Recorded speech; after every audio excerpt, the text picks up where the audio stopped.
And over time, I just started acting as if I was a patient person. And I didn't know I was really doing it, but it was probably about 6 years in of putting a little focus on it. And it was probably only about 2 years that I put active focus on being patient, learning how to be patient, practicing being patient, just taking the actions.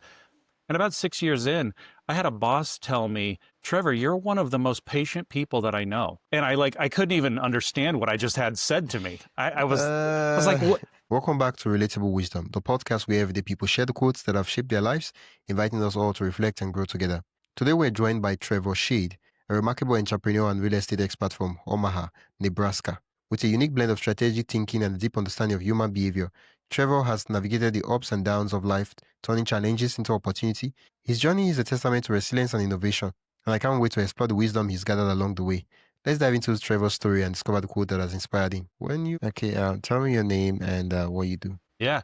I'm Trevor Schade, and I run a series of real estate companies and marketing companies and coaching programs to help businesses or anybody pursuing ventures scale, grow, automate, outsource, have time to actually live and build the life that they want to build. Okay, what's your favorite quote? What's my what? What was that? Favorite quote. Favorite quote. I was taught long ago, act as if, and I've heard a few different versions of this with act your way into a new way of thinking, but act as if seems to be the one that sticks with me the most. Okay, when you say act your way into a new way of thinking, what does that mean? Can you expatiate on that? Yeah, when I was real young and I was in martial arts studies and football practice, there was many times that I did not want to go.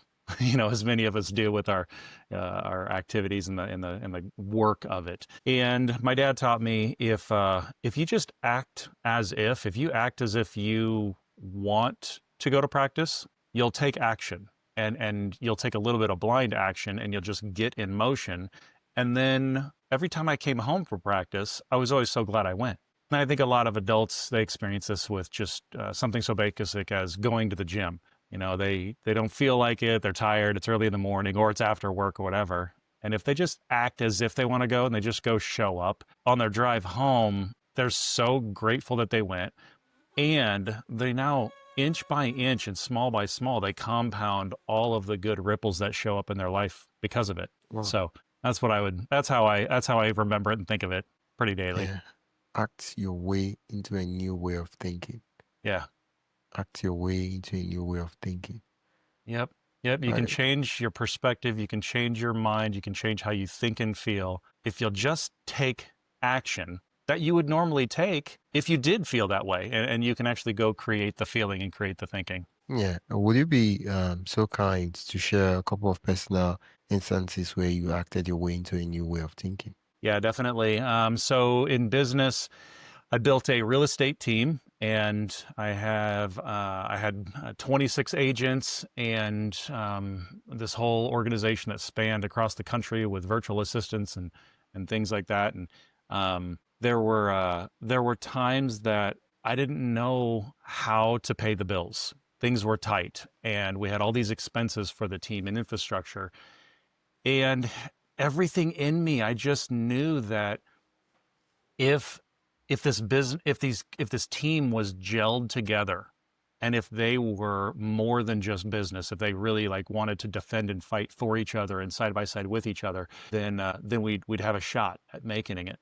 And everything I could see did not make sense to spend more money. And I knew what needed done. I knew that they needed to gel somehow. And so I ended up paying for an all-inclusive trip for everybody as a sales incentive program. And I didn't have the money. I extended credit to do it. And I just acted as if we were already there. I acted as if we already had the money. We already had the gelling, because if that was the case, well, then this would be easy. Of course, this is what I would do. And so I stretched myself, and I don't know that this particular example is a business advice that I would give to someone, because this will take you a little over the top and redline you. But Consult your financial advisor yes, for this is not advice. this is This not financial advice. This no, is just his opinion.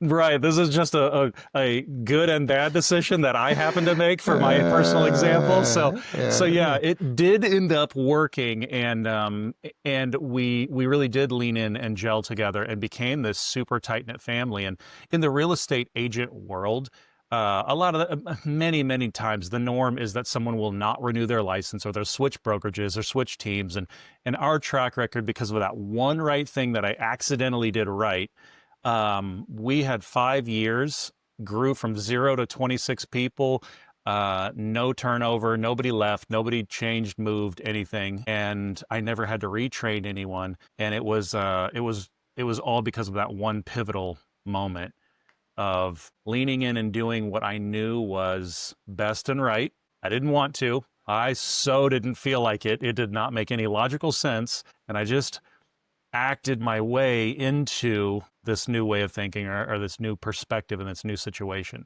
And Yeah.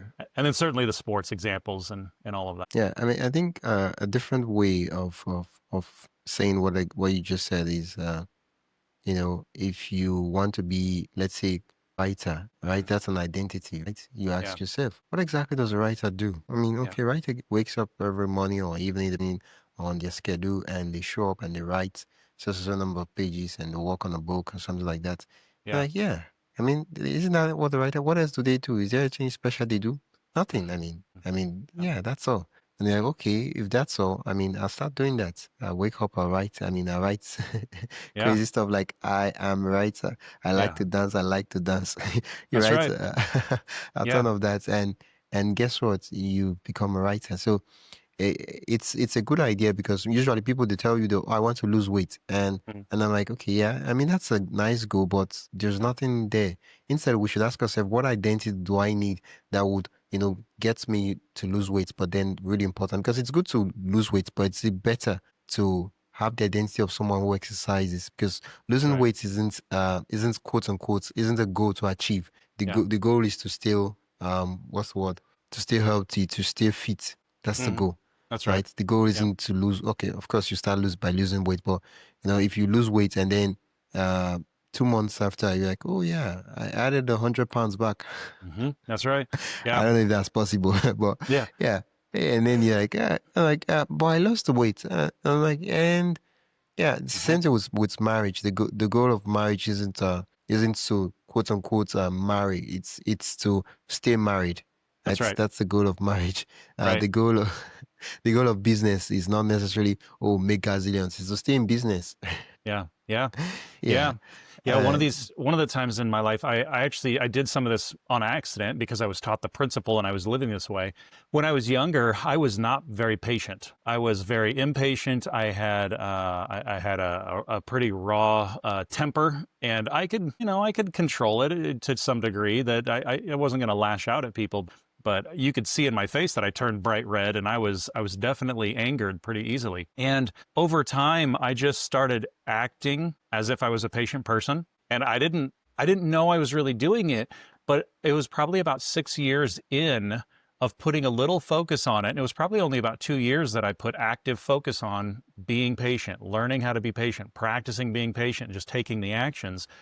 And about 6 years in, I had a boss tell me, Trevor, you're one of the most patient people that I know. And I couldn't even understand what I just had said to me. I was like, uh, what are you talking about? And then I thought about it, and I'm like, I really did just change everything about who I was and how I was in that category by taking actions, even though I didn't feel that way. And it did. It eventually became my identity, like you said. yeah. And there's this quote by one of the Stoic philosophers that the goal is to become that which we pretend to be. Yes, I love that. That's a good one. Yep, that's so Yeah. real and true. Yeah. Yep. Yep. Yeah. Eventually we accept it. Especially if we will attach our emotions to that repetition, saying the words over and over, and saying that I'm patient, and saying that I'm an athlete, or I'm getting in shape, or I am in shape, and saying that helps, and that'll work eventually. if you'll also get like the emotion side to it, well, that starts burning the chemical pathways in our brains and really making us identify as that is who we are and what we do believe about us. And you turn into exactly what was the quote again? Could you give me that one more time? The goal is to become that which we pretend to be. Yeah, that which we pretend to be. I love that. Yes. Yeah, yeah, and the idea is like, oh, I want to act as someone who is diligent, who takes work serious, and then eventually over time you just realize that yeah, no, I'm no longer acting. This is who I am. The idea because I see a lot of persons that they have these goals that oh I right I'll give an example. Let's say you wanted to start someone okay. In my own case, I started a podcast. They're like, oh, I want to get 1 million views and stuff like that, which is nice. But guess what happens? That stuff has nothing to do with being someone. Instead, I Yeah. could say, oh, I want to be a podcaster. Yeah. Yeah. And they're like, what does a podcast do? I mean, they talk to people and they release an episode every week or Yep. twice every week or something like that. And I'm like, yeah, I'll do that. And I'll do that for long enough time and Yeah. we'll see what happens. Yep. Yep. I've had the same experience with real estate. So that's my primary business is either holding properties long term or flipping or helping people get involved in group investments of like, large apartment complexes and be passive and all that. And I didn't know and I didn't believe that I knew what I was talking about for a long time. And I just got involved and I just took action and I took some risks and I tried to be smart about it and I tried to learn from people that had come before me, but I didn't believe that I was a real estate investor and certainly not a real estate coach or advisor or authority figure and public speaker. I didn't believe any of that. And I just started doing the actions and then enough people asked me enough questions and I actually had some answers and it started getting proven to me slowly and piece by piece and on accident that maybe I should actually help people do the same thing because I did do a few things right and I did do even more wrong, but now I can answer both sides of questions. Yeah, you see, that's the irony of what you just said. Is that in society, in life, right? Most persons, they want to do something, they've never done it in their life. And so they're like, I'm not good at this thing. I don't have the skill. I don't know what I'm doing, which Yeah. they're all true, right? None Right. of everything is true. But here's the thing, right? It's by doing the thing you get the evidence because you mentioned the word proof, proof, Yeah. proof, right? You can't prove something when there is nothing to prove. That's right. You're exactly right. Yeah. And you're like, how do I prove that? The only way to prove for anything is to just do the stuff, do it a number of times that you have so much evidence that it's just beyond measure. That oh yeah, Yeah. this guy he knows what he's doing. He's good at it. But here's the thing: you have to like go through that phase of Yeah. of I have no idea what I'm doing, and it's Yes. fine. Yeah, I completely agree, and I think you added a perfect little piece in there too. You have to do it so many times. So if somebody tries to go prove something to themselves and they want to try it once or twice, and they say, "See there, I have proof. I'm no good at it." Now, okay, come on, Yeah. let's be adults about this. Like we don't step onto a golf course and we're amazing the first time. I mean, if you are great, good for you. But that's not the norm. Like you have to do poorly at something, get some good guidance from people who've been there before you in anything. And then after a while, like you said, after a few times and enough times, that's just too much evidence to think that you don't know what you're talking about and don't know what you're doing anymore. You have the proof. Yeah. And I like the fact that the quote says act as if, it didn't say feel as if. That's right. That's right. Because you're not going to feel it. You do not feel it when you start taking that action. You do not feel like you know what you're talking about. You don't feel like you're credible. The first podcast that you ever did you feel Man, like oh you man, belonged there? I was sweating. That's right. I was sweating. I was wondering what was going on. I was like, yeah, what's happening? Why am I sweating like this? Yeah. Uh, Yeah, you don't eh, feel like it. You don't feel like you fit. You don't feel like you belong. And then after a while, you're like, I actually do. This is where I belong. I know what I'm doing. yeah. The strange thing is that even after years of doing everything and all that and having that immeasurable evidence, there's still that voice that tells you, "Oh yeah, yeah.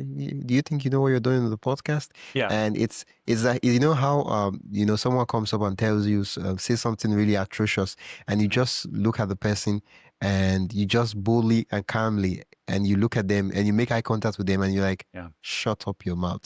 Yeah. Yeah. Yeah. I can relate to this so perfectly. Uh, I've been on Facebook for a long time. I've been on Instagram for a long time. I started up the YouTube Shorts. I started up the TikTok. Well, TikTok, all of a sudden, that's where I get all of my trolls. okay. That's where I get the people that now comment on things. And I'm really grateful that I got to the place of calm comfort that everything that's said, it doesn't even faze me. I actually, my girlfriend laughs a lot about this because every time I get a troll, I'm excited and I'm like, oh, they're helping the algorithm. I'm going to interact. And we Yeah, go back and forth yeah, a few times. And I get yeah, to, and a lot of what I coach and teach is influence and opening doors for yourself and how to get networks to erupt and overflow into your life. And so it's fun for me because it's almost an example playground that I now get to show people how do you handle conflict and how do you turn that around into a positive and win someone over without having to obliterate them. And so I even welcome it now. But yes, I have yeah, trolls as well that you're just like, just shut your mouth. yeah. Like, what are you talking about? Like, let's see you do the thing that I took a risk on doing here. Yeah, yeah. Usually, I've noticed the thing about people calling us names and doing all that is that first of all, there are two instances. There one is it's true. The other thing is it's not true. Now, the first example is if it's true. I'll give an example, right? Let's say someone who's from England, right? Yeah, and they speak like Queen's English. Right now, it's King's English, Yeah, and me waking up and trying to like laugh at them and say, "Oh, look at you! You can't even speak correct English." yeah, yeah, And I'm like, and you look at me and they're like, "Is this guy all right?" yeah, Right? But then someone else who probably maybe English is their second language and they're trying to speak English and they're breaking the stuff up and yeah, murdering everything, and then you're like, "Oh, he doesn't even know how to speak English." yeah, Now, in that case, usually what would make me respond and say, "Oh yeah," yeah, and start crying and stuff like that is because me, I am ashamed of yeah. of not knowing how to speak good English. And guess what? When someone points it out, I start crying. And Mm-hmm. but if I'm like, yeah, and so I don't know how to speak English, yeah, and Yeah, and you're like, yeah. Yeah, and guess what? It's just like if I tell you that, oh, somebody says, oh, you're stupid, and I'm like, yeah, oh, stupid is an understatement. Let mm, me tell you some of the crazy and most stupid thing yeah, I've done. Take a seat, and like, I don't think you should use stupid for me. Like, the yeah. word you should use is it should be more. I don't think they've even invented the word. It's deeper than stupid. Mm-hmm. And they look like, really? And they're Mm-hmm. surprised because they expect it to be like, no, why would you say I'm stupid? But like, Yeah, yeah, yeah. And anyone that has actually done it, they're not the ones that are going to tear anyone down. So that's the yeah, interesting thing I've seen is whether it's soccer, anybody that has gone through what it takes to become great, somebody that is trying to come through that, that person is never going to tear them down and never going to put them down. They're going to build them up because they know it. Somebody that's never tried, they might tear them down. And in a podcast, or somebody that's yeah, learning, somebody that their natural language is English, well, they might tear somebody down. But yeah, somebody that has learned English, even if they're a master at it as a second language, they are never going to tear down the person that is on their journey and progress. The only people that tear people down are the ones that have never gone through it, never tried, and never stretched their perspective to put themselves in the other person's shoes, no matter what industry or endeavor or thing we're talking about. It's only the people that yeah, have never tried. yeah. And recently, a guest shared with me that one of the things he believes is that whatever people think of you is their own opinion and it's none Mm, of your business. yeah. Yep. I Yeah, like it. That's great. yeah, yeah. Yep. I love that. And since you mentioned critics, right? And there's this quote, I can't remember who said it, but he was like, the fisherman, and he knows that there are waves and in the on the ocean, he knows that there are all those dangers and everything on the ocean. He said, but Mm-hmm. yet he decides to soar. He decides to sail, and he says, let the worrying, the thinking, the criticizing and Mm-hmm. every other thing. So people will say, oh, it's dangerous to be on the sea and all that. Why would you be doing that? He said, leave it for those whose job is to worry and to Mm. think. ours is Yeah. to chase the adventure. And when I saw Yeah. it, and I'm like, yeah, I mean, people trolling you and all that, it's their job. Leave it for them. That's their Yeah. job. Yours is to create content and hopefully impact the world and influence the world, and of course, make a ton of money doing it. Definitely, definitely, all of those things. Absolutely, Yeah, I love it. That's yeah, so real. yeah, I love our softer perspective, but I also love the business acumen side of it too. It's like, yep, yeah, it's yeah, both. They don't have to be yeah. independent. I love it. Yeah, yeah. That's Usually great. when people hear, I want to make money with business, like, we shouldn't say you want to make money.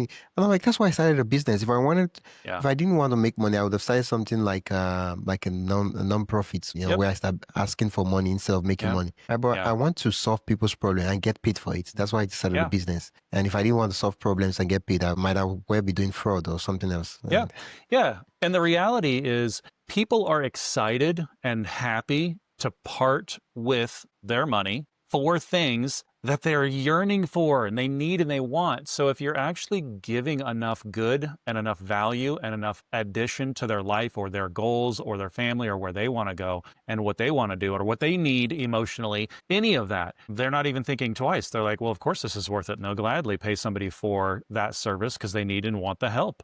yeah, And so yeah, I don't have any need to take advantage of people, but I do understand when people are euphoric and excited for having found me because they've either worked with another business coach or real estate coach or something like that, and that person didn't actually help them get results, or they had too much of their own agenda in the mix, yeah, and all of a sudden they come across yeah. me and they're like, They "Oh project man." it on you. Yeah. Yeah, and they're like, I would pay you triple because you're actually helping me. And Oh, so enough of those times that have happened in my life to realize, oh, no, no, no. People are very excited to pay for the value, for the yeah. actual gain in their own life. Yeah, yeah. When you were giving that example, I actually thought you, because I've had an instance of something different. I was thinking you were going to say that I've had an instance where people had terrible experience with let's say maybe real estate agents and stuff like that. Mm-hmm, They've had mm-hmm, terrible experience, and guess what? And when they see you, the next thing they start saying that,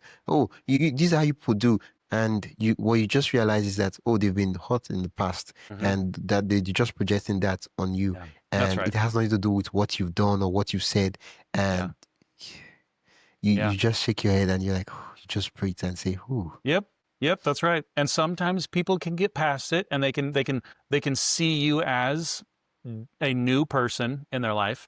And sometimes they can't. Sometimes they've been too hurt, too harmed, they're too protective, too closed off, and they're just going to project, and they're Yeah, just stuck. Yep. yeah. Wow. Yeah, thank you so much, Trevor. Yeah, it's Yeah. been it's been it's been an absolute delight chatting with you. Likewise. Um, yeah. If Thank you for listeners, where can listeners learn more about you and what you do? Yeah, yeah. TrevorSchade.com. So TrevorSchade, TrevorSchade.com. And I've got all of my links, all of my socials. They can follow me on any of the platforms they like. They can reach out to me direct. I am being in the real estate sector. I'm very findable. I'm very contactable. So if somebody wants a business team coached and brought into gelling and being a culture of attraction and growth. If they want business strategies and outsourcing and decision making and asking the questions that matter, I can help with that. If somebody wants to lean into podcasts or public speaking or keynotes or even real estate investing, it's all on TrevorShade.com. Oh, thank you so much for sharing your favorite quote with us. And Yeah, yeah. yeah. Thank you for having me on. I really appreciate it. This has been great. Thanks for listening to Relatable Wisdom. If you found something meaningful in this episode, make sure to follow or subscribe wherever you're listening. If you'd like to support the show, you can do that by buying me a coffee. The link is in the show notes. Every little bit keeps the conversations going. I'm your host, Wisdom Okonkwo, and I will see you in the next one. Until then, stay curious, stay inspired, and keep growing.